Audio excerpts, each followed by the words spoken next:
is the Big O Show. This is the Big O Show. All righty.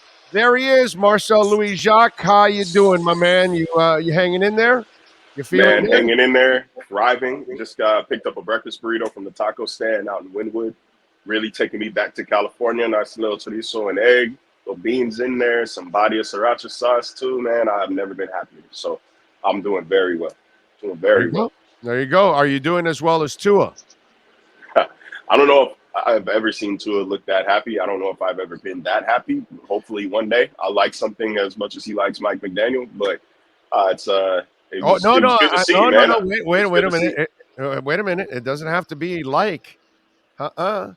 Maybe you're married to a miserable bitch for about 20 years, and then when you divorce her, that's how you also look. I'm just saying. I've seen the guys that have broken free from the miserable bitches, and they look just like that, like Tua Tagovailoa. They look like they're happy and they're free, baby. That's how I interpreted it. You might have interpreted it a little different, but I looked at it that way. I looked at it as like, boy, he got rid of the ball and chain. That's what he felt like. He is thankful to Brian Flores for drafting him to the Miami Dolphins. And that's that. That's that.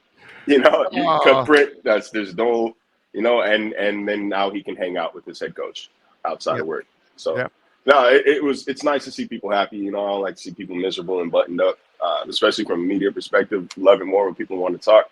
It seemed like he was willing to talk. And I mean, he was funny. He was cracking jokes from the second he got in there. He stepped to the podium and looked at us. He was like, I bet you guys have a lot of questions, huh? Yep. It's like, you are right. So let's get to it. Yeah. He looked like the guy that was the year with Fitz, not this last year. That guy you had, that's the guy you had in that first year, the happy-go-lucky guy and all that. Last year, he was kind of beaten down. In a way, I got to tell you something. It reminds me a little bit of where Durant's at right now, because watching him last night and putting all these pieces together that this kid's been playing 40 minutes plus every night. Harden was lazy all year, and he had to carry that burden. And then the other idiot didn't get the vaccine, so he doesn't play at home. So Durant has to carry that burden. Dude, that's not fun, having to carry burdens. And I think that's what Tua is like right now. Tua's looking at it like, okay, I can play football now, and I don't have to deal with a burden. You know what he said a lot yesterday, but one that really resonated with me was him saying, people asking about his leadership style. And he comes out and says, Mike doesn't ask you to be something that you're not. And, that tells me, all right, Mike is letting us be ourselves. He's letting me lead the way I lead. He's letting me play the way I play. I'm not a rah-rah guy. I'm not the type to yell at a defense or talk this and that. Like, I just want to be he's basically saying, I just want to do me. I just want to kind of lead by example. I don't want to be vocal, and Mike lets me do that. And I think goes back to what we've been saying about Mike McDaniel for a long time about, people want to know, how is he going to command the locker room? How is he going to command respect? How is he going to do this and that? And the third, he's a player's guy. Players like him. People like him. He's a people person. That's how he commands respect in the locker room. People like him. People trust him. People think, okay, this guy wants the best for me. This guy wants me to succeed. He wants me to make the most money that I can.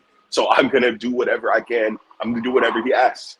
That is his leadership style. So, and again, it's still so early in the process. They've been playing football for about 3 days. They will not be playing the game for another, what are we talking, 5 months or so? So, I'm not going to say, this is the new Belichick. This is the new best coach in the world. But, when people ask, okay, I don't know how he's going to command any respect in the locker room. Well, this is how it starts, is relationships. Yeah, I already had this conversation earlier. There's no right way to do it. Because you can watch Jimmy Johnson and John Madden, and they're maniacs on the sidelines, and then you can go watch Tony Dungy and Tom Flores, and they're cigar store mannequins. So Dick Vermeil would cry at every other podium press conference. There's no right way or wrong way. The key was what you just said earlier, was gaining respect from players. And how do you gain the respect? Well, you gain it by communicating. You gain it by earning their trust. You don't always gain it by screaming at them and hollering and all that crazy ass stuff. That might work for some people, but I would think for most people, it probably doesn't end up working. That's something that you can only do in a short moment. It's not something that you do on a habitual basis. You know what I Mm, mean? So none of us can ever say there's one way to do it. There really isn't one way to be a leader. There no, just isn't. no, you got to be genuine at the end of the day, because I think at this stage of life, especially they made it this far in this career, this industry, they've run into a lot of people who are disingenuous, and so it has made them, I don't want to say overtly skeptical, but definitely skeptical of anybody that they come into contact with. Their Mhm. BS detector is very sensitive. They can tell when you are nonsensing them. They can tell when you're dicking them around. So I think if you are genuine, if you're real, it doesn't matter if you're goofy. It doesn't matter if you're uptight. It doesn't matter if you're a disciplinarian, a player's coach. It doesn't. None of that matters as long as you are real and you know what you're doing. You know what you're talking about. Then you're going to command. You're going to command respect. And so I think that, especially the guys who don't like to treat this like war, or don't like to aren't that hard ass nose to the grind every day, raw eggs in the blender every morning. I think they're going to appreciate this, and eventually, it might take a little longer to, get the guys who are more disciplinarian or who like that drill sergeant approach. It might be a little longer for those guys to come around, but you know what helps everything, right? We've been talking about it the past couple of weeks: winning games. You start winning games, those guys aren't going to care if you're the goofiest coach in the world. They're going to respect you because they see that you know what you're doing. So, I mean, he's off to a good start with at least the most important catalyst on this team this season, and that's the quarterback. Yeah, no, I'm with you there. All right, for a guy that doesn't say much normally in press conferences, you are correct. He did give you some meat on the bone overall, and one of the money quotes was a lot of changes and a lot of good changes. What did you read into that? I mean, a lot of additions, a lot of good additions. Terrell Armstead is a good change. Tyreek Hill is a good change. Raheem Mostert, Chase Edmonds, these are good changes. The offensive staff, good change. I don't want to make everything about Brian Flores here, but they did make enough. They did make enough good additions outside of the coaching staff to where, yeah, I mean, he could be talking about any of those things. So he didn't comment on Flores' firing. He did the whole "this is above my pay grade" approach to it. Thanked him for Smart, drafting him. smart. He doesn't So gain anything from that. Only no, and only I'm sure he only you was. gain. Only you Yeah, gain from him talking about that. yeah. That's leading ESPN.com. If he comes out and says, "I was happy to see him go," that's Exactly. nobody's listening to the rest of the press conference. Everybody's going to write immediately. So no, but I'm sure he was very much coached up to say or to not say anything disparaging, and I don't think that's in necessarily his character. Yeah, But I he see. was definitely told, "Hey, you're going to be asked about Brian Flores. Let's go ahead and keep it present. Let's not look in the past." That PR staff over there is good. They're professionals as well. So I have no doubt in my mind that he was told to, you know, I know you might not even want to, but just be absolutely sure. No disparaging remarks. Let's keep it professional. I don't even. He's not the guy you have to tell him that because he's not going to do it anyways. That's his nature, bro. That's just he's too smart for that. He doesn't Yeah, fall into that kind of stuff. you get too comfortable in a situation, you'd be surprised, man. People say anything when they Yeah, feel he's like a he's little that too comfortable. he's that Tim Tebow dude, bro. He's just that guy. He's that Tony Gwynn. He's that Cal Ripken. He's that there's only a few. Russell Wilson. He's one of those dudes that you'll never get him. You'll never bait him. They're not those guys. They will not be baited into that kind of stuff. They rise. They no matter what, they find a way to rise above all of that. It's crazy, dude. It really Quarterback has to be, man. Quarterback has to be. You talk no, so often. it doesn't have to be a quarterback. Like I told you, I gave you Cal Ripken. I gave you Tony Gwynn. Uh, No, I uh, didn't uh, say it's uh, exclusively I'll quarterbacks, get. but a quarterback By has the to be. way, Derek Jeter was like that too. Another one of those kind of dudes. They're unflappable, bro. They're just No, unflappable. And you're again, going to try over and over and over again, and no matter what controversy, You know, hey, Jeter, are you really giving gift baskets to women? No matter what it is, Tim Tebow, no matter what it is, you will not get those guys to flinch. And that's what's going to happen with Tua. You guys over the years will keep trying to do it, and he's going to keep going, ole, ole, ole. You're just going to keep going right by like the bull, bro. Um, Besides the attitude, what did you think? Because I've asked this a couple times to some of the guys that have been on with us. I think people took the pressure thing. Some people took the pressure thing wrong. I believe Tua because I believe all great athletes don't feel pressure in these situations. They feel pressure like Durant when Harden doesn't want to play, when Kyrie is out on home games. That's when it's pressure. Pressure is last year when your offensive line can't block and you can't run and your coaches are a disaster. That's pressure for Tua and any other player that's in that position. What in the position he's in now, athletes like this, they don't feel pressure. They look forward to these kind of challenges. Your thoughts on Yeah, that? yeah. I mean, you're the number 5 overall pick. You're the starting quarterback of an NFL team. There's always going to be pressure on you to succeed. Like no matter how many, no matter how many weapons you do or don't have, no matter who your coaches are, like yeah, there's always going. It's always going to be there. I don't know if there was a wrong way to take it. I haven't really done the rounds of the. I haven't done the take rounds. I kind of did my job and put my hat down yesterday, but it's pretty. Seems like a standard answer, for a quarterback to do. And there is pressure on him. I don't know if there's any more or less pressure than there was entering the season, but to say that there's no pressure on him at all to succeed this year is, fictitious. No. There's That is pressure. wrong. There's It's wrong. pressure. There's pressure, but put by the media and fans. The player's not sitting there going, "Oh my God, there's pressure." No, dude, he's not worried about that. This is a guy that comes off the bench and wins the national championship. People like this, they don't Would it feel that. Guys would like Tyreek this, Hill guys like what this feel better about this situation. Pressure was last year, bro. Pressure was last year playing with fractured ribs and a fractured finger and a shitty coaching staff and no running game and an offensive line that can't block. That's pressure. Tyreek Hill, Teron Armstead, Connor Williams, Chase, Mostert. No, that's not pressure.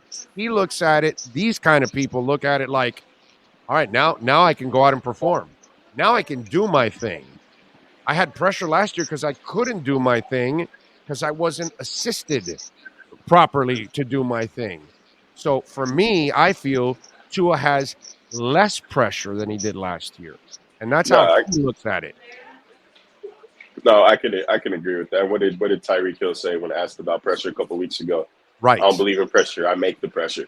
That's the That's you what got these you got guys guys thinking. around you who are going to be the most confident in the world. Like again, you got some of the best athletes in the NFL at your disposal. You got so much speed at your disposal. You got a coach who knows what he's doing. There's not a lot of internal pressure within him to succeed. Like there's not like a if you feel confident in yourself, then you should be able to say like, yeah, man, I've got everything in the world around me. You can't be thinking like, oh my God, I might not get it. Oh, I might not do this. Oh, what if I don't? Because you ain't built for this. If that's how your mentality is, if that's how you think. So when So they yeah, gave like so when they gave you the beat to come cover the Dolphins, were you like shitting in your pants? no, man, I wasn't when they brought me up from Charlotte either. One of the first questions that they asked me That's my point. in my interview was, "Are you nervous?" I said, "Nah, man. Like I've been doing this for."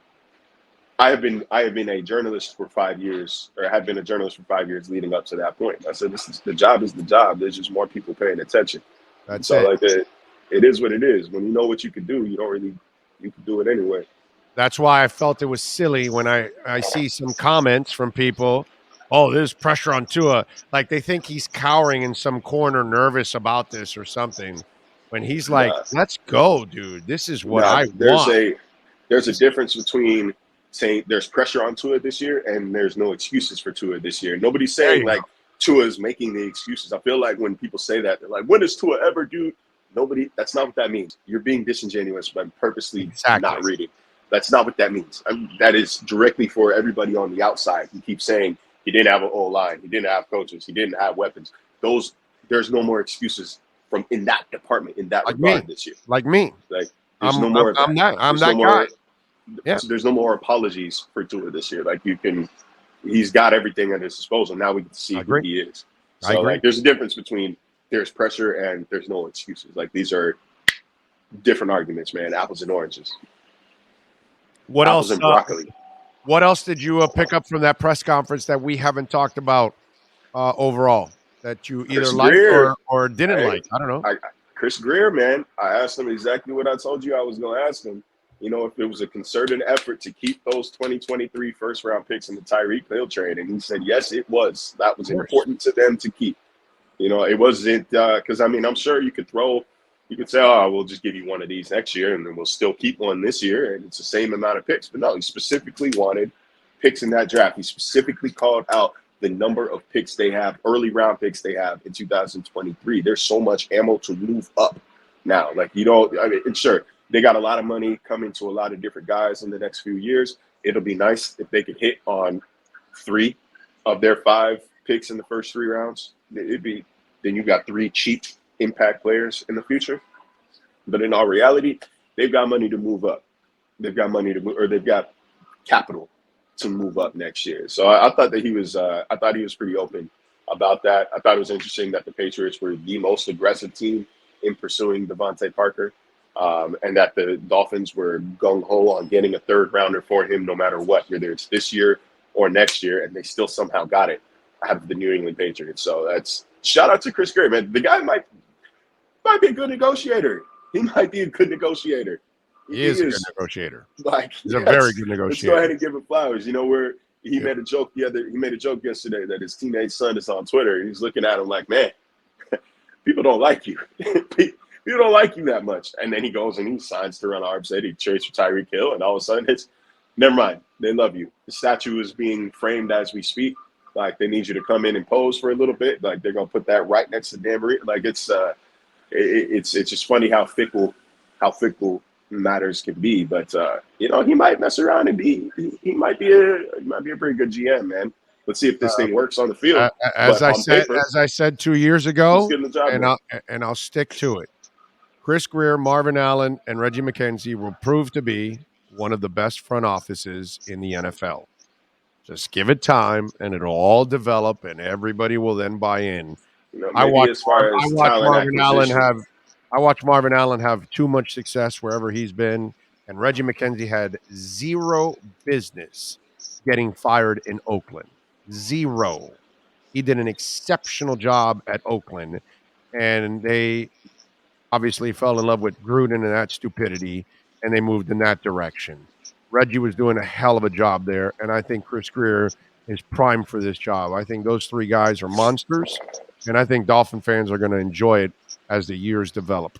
That's how I feel when it comes to these guys. What more? I know I wanted to ask you one more thing on. Oh yeah, are you falling for all this Deebo Samuel crap? No, okay. Stop. Everybody stop. It ain't happening. And I'll tell you what.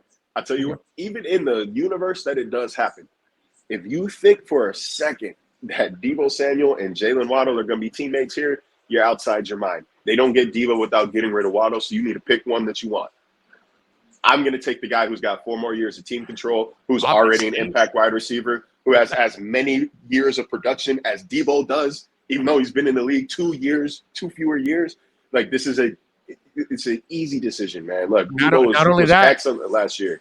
Most important thing that's developed now. Apparently, Deebo doesn't want to play Deebo. He wants to be more of a receiver. Well, guess what? You don't even know if he can do that, and that's a problem. So I'm kind of interested in what really is going on there, man. Because I know. Okay, if he doesn't want to play the running back,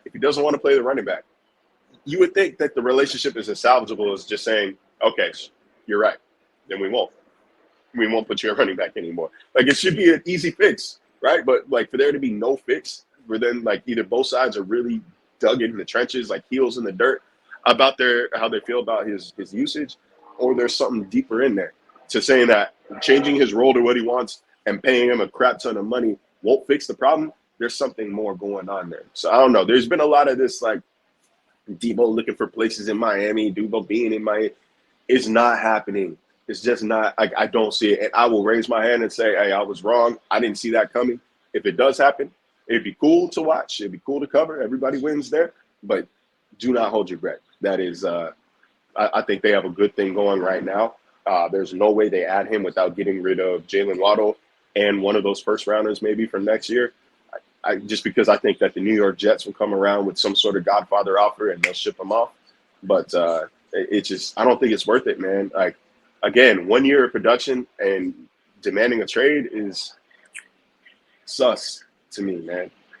I'm with you. It's suspect. I'm with you. Follow him on Twitter at Marcel_Louis-Jacques and catch his work there at ESPN. Marcel, as always, thank you for taking time, my friend.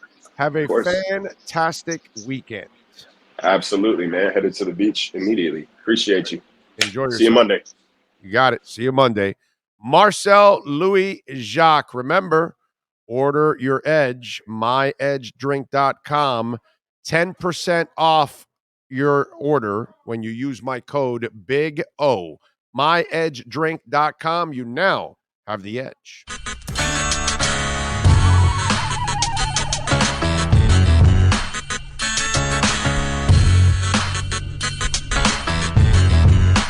This is the Big O Show. This is the Big O Show.